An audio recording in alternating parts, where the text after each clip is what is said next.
নমস্কার, রমা রানী ব্লকে আরও একটি নতুন পর্বে সবাইকে জানাই অনেক অনেক স্বাগত। বন্ধুরা, আজকে মুনের বাবার ভীষণ শরীর খারাপ। সেই ভোরবেলা থেকে পাতলা পায়খানা হচ্ছে। বাজারে যাবে বলে উঠেছিল, কিন্তু যেতে পারিনি। তো নিজেই বাজারে গেছে বাজার করতে। আর সকালবেলা কলার ঝোল দিয়ে ভাত দিয়েছি, আর এখন ওষুধ এনে দিলাম। আবার রান্না করব এখন। তো বাজার করে এনেছে মুনের বাবা। তো সম্পূর্ণ পর্বটা দেখতে থাকুন, আশা রাখছি ভালো লাগবে। আর যারা নতুন দেখছেন তারা চ্যানেলটাকে সাবস্ক্রাইব করে একটু সাপোর্ট করবেন আমাদের। বন্ধুরা, এই মাছটা কালকে যার আনা ছিল আর ফ্রিজের মধ্যে রাখা ছিল। তো মুনের বাবার তো শরীর খারাপ, আর এই তেলান্ত মাছ খেতে পারবে না, পাতলা পায়খানা হচ্ছে বললাম আগে। তো মুনের খুব পছন্দের মাছ, ওকে রান্না করে দেব আর আমি খাবো। ওর বাবা বলছে আমি লেবু দিয়ে ভাত খাবো। সকালবেলা কলার তরকারি দিয়ে ভাত খেয়েছে, আর এখন ওষুধ খেলো। এই মাছটা কেটে নিয়ে আর ভাত বসিয়ে দিয়েছি। আর আজকের বাইরে রান্না করব না, গ্যাসের জালে রান্নাটা করব। কুমড়ো আর আলু দিয়ে মাছটা রান্না করব। অনেকদিন কুমড়ো খাওয়া হয় না।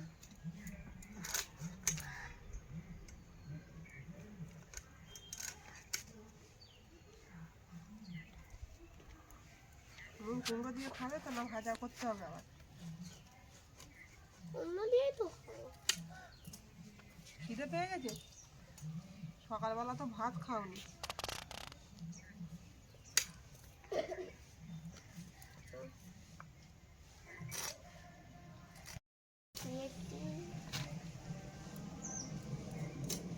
পেটি রাখছি, এই তো বড় মাছ। তো পেটি আছে, এই তো পেটি। মাছটা মানে শুধু তেল চলবে। এই মাছটা মনে খুব পছন্দের মাছ।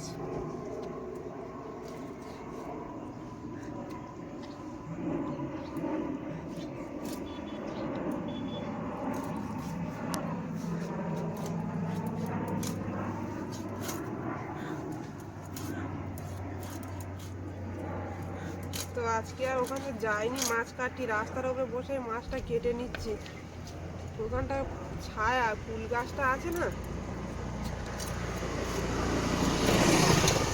এখানে একটু রোদ্দুর মতো আছে।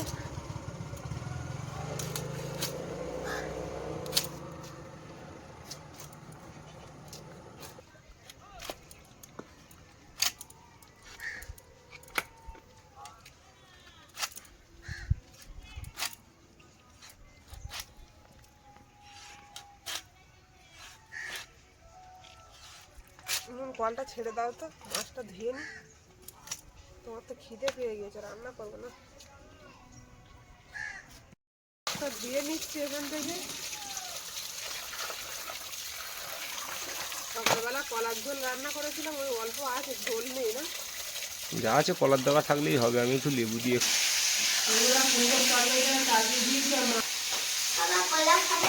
না খাবো না।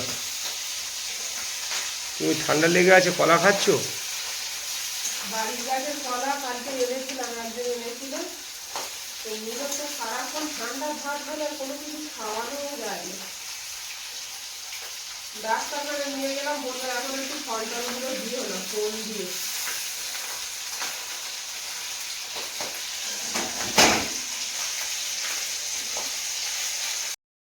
মুনের ওদিকে খিদে পেয়ে গেছে, কলা খাওয়া শুরু করে দিয়েছে। হয়ে যাবে কুমড়ো আলু দিয়ে মাছ, আর কোনো তরকারি হবে না, একটাই তরকারি। মুনের বাবা তো এই তরকারি খাবে না, আমি আর মুন দুজনে খাবো।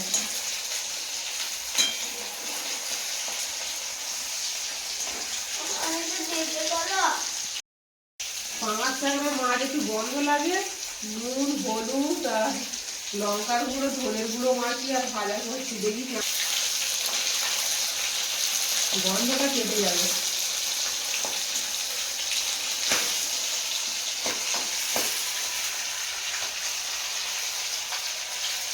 মুনের জন্য মনে একটা ভাজা রাখতে হবে, পেটি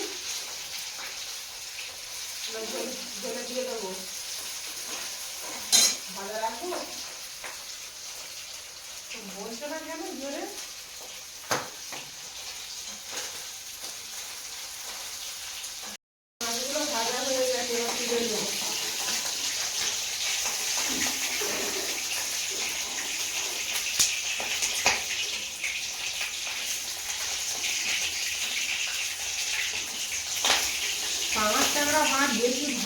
তেল সব বেরিয়ে যায়।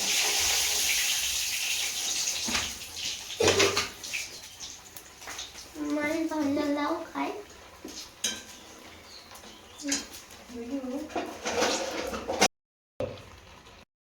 তেজপাতা আর গোটা জিরে, কুমড়ো, আলু, কাঁচা লঙ্কা সব একসাথে কেটে রেখেছি এর মধ্যে দিয়ে দেবো খাবার।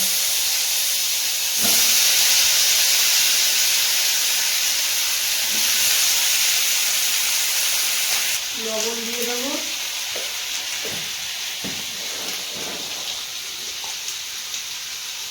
হলুদ গুঁড়ো,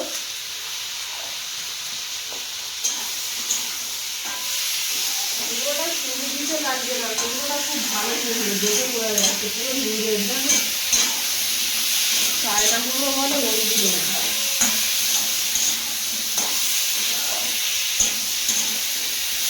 অল্প করে রান্নাটা করছি, আমাদের বাবা তো খাবে না, ছেলে খাবে একটু অর্ধেক, বেশি তরকারি করলে খারাপ হয়ে যায়। তরকারিটা কষানো হয়ে গেছে, আর জল দিয়ে দেবো।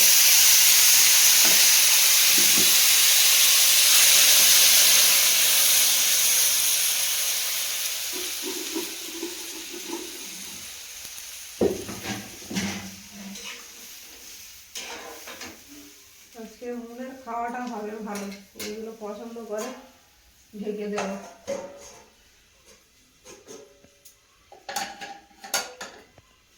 ভাতের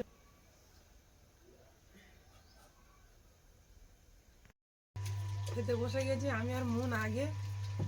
এই যে চুনো মাছ ছিল কালকে আর ভেজে নিয়েছি পেঁয়াজ আর লঙ্কা দিয়ে, দারুণ খাচ্ছি। আর ওদিকে মুন পাঙাশ মাছ ভাজা দিয়ে।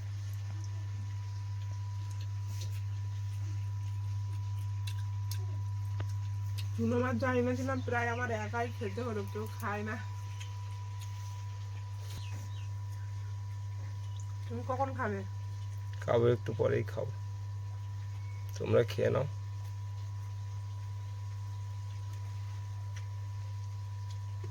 সঙ্গে লঙ্কা ভাজা। তুমি তো এসব পছন্দ করো না।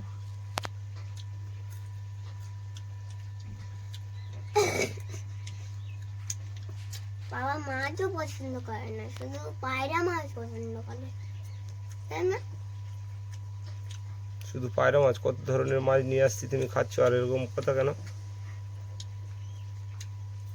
পায়রা মাছটা বেশি আনো। আর দিন শঙ্কর মাছ আনিনি বাবা, তাই না বলো? লঙ্কা ভাত খাবে? ওই কাঁটা চিবিয়ে খাওয়া যায়। মাছ ভাজা দিয়ে খেয়ে এবার মাছের তরকারি নিয়ে দেই কেমন হয়েছে। আর মুনের এখনো খাওয়া শেষ হয়নি। মুন কি দেবো, কোন টাকাটা দেবো দেখো। পেটি দেবো মনের না একটা টাকা? পেটি দেখা দাও। পেটি ওইটা, হ্যাঁ ওইটা। পেটি তো খেলে তখন, আমার একটা অন্য দাগা নাও, শরীর দাগা। অত পেটি খাওয়া ঠিক না মন। তেল তো শুধু পেটিতে। ঠিক আছে ঠিক আছে, কুমড়ো নাও। দাঁড়াও সবজি খেতে হবে আগে। মাছটা খেয়ে নি। মাছটা খেয়ে নি না, সবজিটাকে খেয়ে না।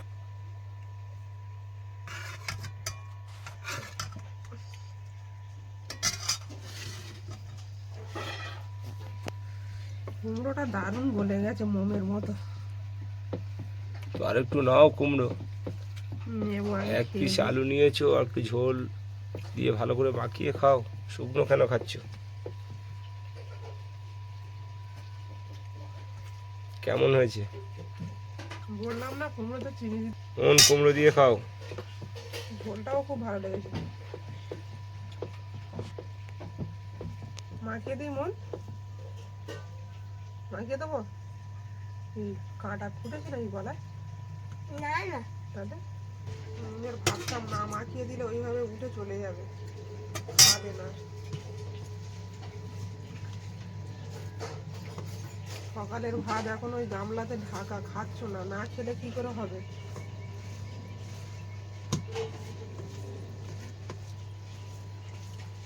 এই ভাতগুলো পুরো খেয়ে নাও মাছ দিয়ে। দাঁড়াও। ভালো লেগেছে? কেমন হয়েছে কুমড়ো? কুমড়োর তরকারি ভালো লেগেছে? একটু জল দাও তো। ঘুম থেকে উঠে চলে এসেছি বাগানে জল দিতে। আর বাগানটাও শুকিয়ে গেছে। বেগুন গাছের পাতায় জল দেবে না টুপা। এই গাছটা বলছিল না মরে যাচ্ছিল, এই দেখো আবার সে গাছটা সতেজ হয়ে গেছে। গোড়ায় জল দাও বেগুন গাছের।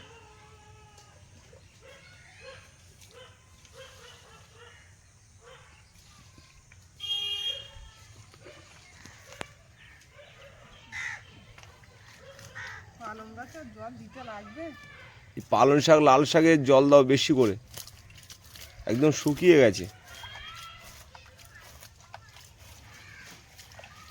ওটা দিতে গেলেই পাতায় জল পড়তে হয়।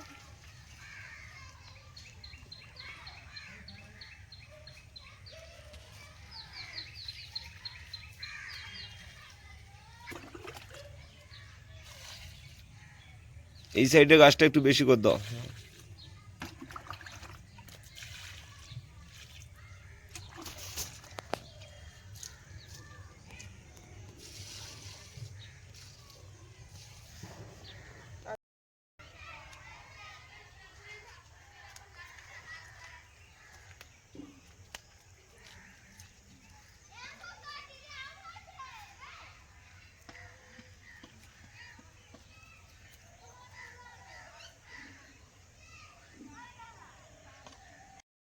জল দেওয়া হয়ে গেছে, আবার এক বালতি নিয়ে যাচ্ছি ওইদিকে দেবো।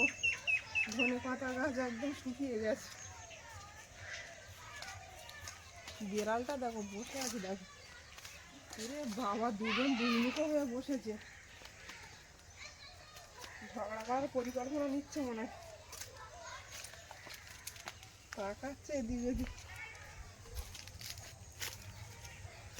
আমাদের এই পেয়ারা গাছটা অন্য বছর পেয়ারা প্রচুর হয়, এবছর আর জল দেওয়া হয়নি বলে মনে হয় হয়নি বলে। অন্যান্য বছর গাছের গোড়ায় প্রচুর ধনে পাতা যা হয়েছে সারা বছর। গাছ তো বিশাল পরিমাণে লম্বা হয়ে যাচ্ছে।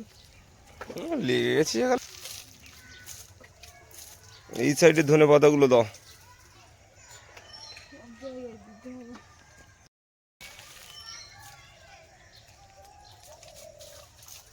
জল পেলে গাছগুলো আরো সতেজ হবে। এখানে মুরগি তো ছিল, দেখলাম ওরা কি খায় না নাকি বলতো ধনে পাতা, মনে হচ্ছে খায় না, না তো এতদিন থাকতো না।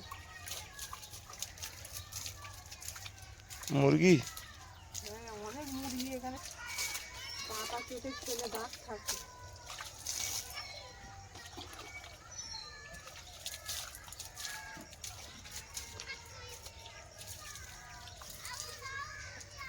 আমার এই ছোট্ট বাগান, ছোট্ট বাগানে দারুণ ফসল হচ্ছে। যা সবজি হবে তাই খেয়ে পারবো না।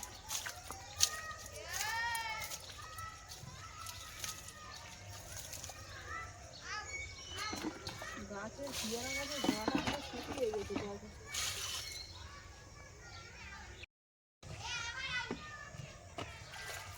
পেয়ারা গাছে ওইভাবে জল দিলে হবে না, গোড়াটা একটু কুপিয়ে আর পাইপ দিয়ে জল দিতে হবে, মোটর দিয়ে। না কোপাতে দিলে হবে না। গাছটা শুকিয়ে যাচ্ছে, জল না পেয়েছে, একদম শুকনো নয় জায়গাটা। এই ওলকপি গাছ যখন বসানো ছিল তখন এসছিলাম, আর গাছ বড় হয়ে গিয়ে বিক্রি করা শুরু হয়ে গেছে, বাগান ফাঁকা হয়ে গেছে। দেখো কত বড় বড় ওলকপি হয়েছে।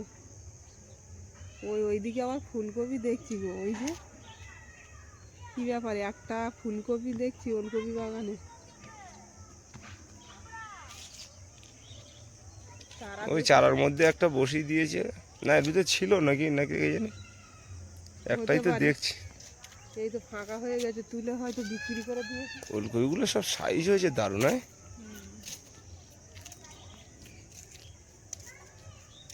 এদিকে হাঁটতে এলাম, সবসময় তো বাড়িতে থাকি, একটু হেঁটে আসি বিকেলবেলা। চলে এলাম মাঠের দিকে, সকালবেলা একটু হাঁটলে। এখানে কি দানা জিনিস ফেলবে মনে হয়, মটরশুঁটি দানা ফেলা হয়ে গেছে, এখানে মটরশুঁটি দানা ফেলেছে। হয়ে গেছে ফেলা। হুম, আর ওই যে দূরে ওইগুলো আগে ফেলেছে বলে সবুজ হয়ে গেছে। ওগুলো গাছ বেরিয়ে গেছে। হ্যাঁ, এই যে এইখানটাও দেখছি বেরিয়েছে। এখানেও বেরিয়েছে খুব ছোট ছোট। না না, এই যে এই ক্ষেতটা। এটা মনে হচ্ছে মটরশুঁটি না, জানো টুপা, এটা ডাল, ডাল অরড়ের ডাল যেটা আছে না, ডাল, এটা হলো ডাল গাছ। মানে ওই এই ধান ডাল চাষ কাটার করেছে। পরে ওইভাবে ভিজে মাটি ছিল, তার ভিতরে দানাটা দানা ছড়িয়ে ছড়িয়ে দেওয়া হয়েছে। আর সেই অবস্থাতেই গাছ বেরিয়ে গেছে, ওই জন্য নাড়াগুলো রয়ে গেছে। বেশ ভালো গো, বেশি একটা খাটতে লাগিনি। হ্যাঁ? না, তো এদিকে এলাম মাঠের দিকে ঘুরতে ঘুরতে, আর এই মাঠ তো পুরো ফাঁকা হয়ে গেছে। আর এই খড় যা টাল মারা ছিল, এখন দেখছি সব ভ্যান বোঝাই হয়ে চলে যাচ্ছে। এই যে রাস্তার উপরে সব ভ্যানে। সব ফাঁকা হয়ে যাবে, মাঠে কোনো খড় থাকবে না, সব বিক্রি হয়ে যাবে। এই মাঠে থেকে খড় বয়ে নিয়ে গেছিলাম, বাবা যখন ছিল। ধান কেনা হতো, আর এই মাঠের খড় কিনে বাড়ি নিয়ে গিয়ে এই খড় দিয়ে ধান সেদ্ধ করা হতো। তো বন্ধুরা, বেশ ভালোই লাগছে, দুজনে এলাম হাঁটতে হাঁটতে। আর এরকম দুজনে মিলে বেরোনোর সময় খুব কমই পাওয়া যায়। ও হাঁটতে চায় না বেশি, সারাদিন যা পরিশ্রম হয়, হাঁটার কথা বললে বলে আমি যাব না, তুমি যাও। তো যাই হোক, পড়ন্ত বিকাল, আর বেলাটাও ডুবছে একদম।